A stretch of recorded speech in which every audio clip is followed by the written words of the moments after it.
Hello, I'm Ben Tuman, and welcome to Skipped History. Today's story is about the person who first made the flawed statistical argument that black people are more likely to be criminals, an argument that police departments still use today. And I read about it in The Condemnation of Blackness by Professor Khalil Muhammad. Dr. Muhammad discusses how today people are trained both in subtle and not so subtle ways to see black people as criminals. But those ideas didn't just appear out of the racist void. That distinction belongs to Stephen Miller, who even in high school had a certain je ne raciste about him. Rather, after the Civil War, white Southerners really wanted to maintain a racial hierarchy, so they came up with ways to justify why slavery had occurred and why black people still needed to be controlled. That's where Frederick Hoffman, a statistician for Prudential Insurance, came into play. Born in Germany, Fred came to the U.S. in 1884. He bounced around for a few years before ending up in Atlanta, where in 1891 he married Ella George Hay. Ella, or should I say Cruella, was the daughter of a Confederate soldier and granddaughter of a plantation slave owner. So bigotry was a proud family tradition that she gladly passed on to Fred. On top of this nurturing environment at home, Fred also later studied at the Hampton Institute in Virginia. There, Fred combined his budding passion for racism with his budding talent for statistics. Around the same time, new non-discrimination laws, like this one in Massachusetts, to prevent discrimination by life insurance companies against persons of color, were forcing insurance companies to offer black people the same benefits for the same premiums that they guaranteed to white people. Prudential Insurance, one of the leading sellers of life insurance at the time, wasn't so keen on the new legislation because it meant they'd have to place the same value on black people's lives as they placed on white people's lives. And that might offend some of their customers, including, sources tell me, Garrett from The Bachelor.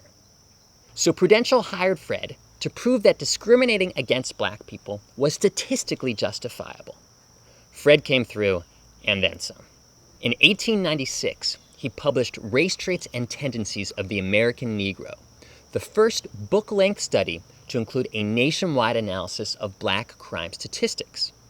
Citing things like arrest stats of different nationalities, for instance, Norwegians, Swedes, and Russians, and then comparing them to arrest rates of black people, Fred pointed out that foreigners made up 32% of the population and 30% of total arrests. So, about even, what you'd expect. But look, black people made up 1% of the population and almost 10% of arrests.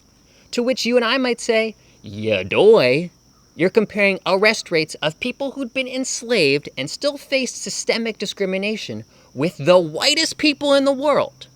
But Fred deduced that the stats show the exceptional criminality of the Negro, and that the downward tendencies of the colored race, therefore, can only be arrested by radical and far-reaching changes in their moral nature.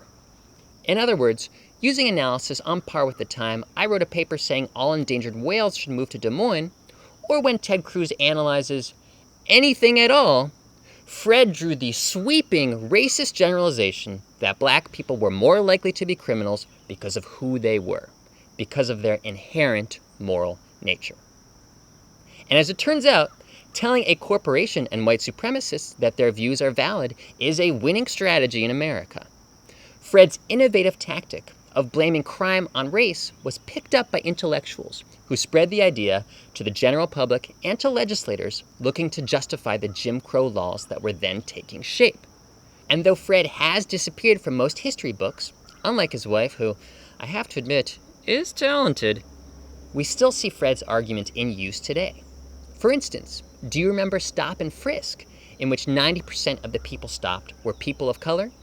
Well, then New York City Police Commissioner Ray Kelly pulled a Fred and defended the tactic by saying the statistics reinforce what crime numbers have shown for decades, that assailants were disproportionately black and Hispanic.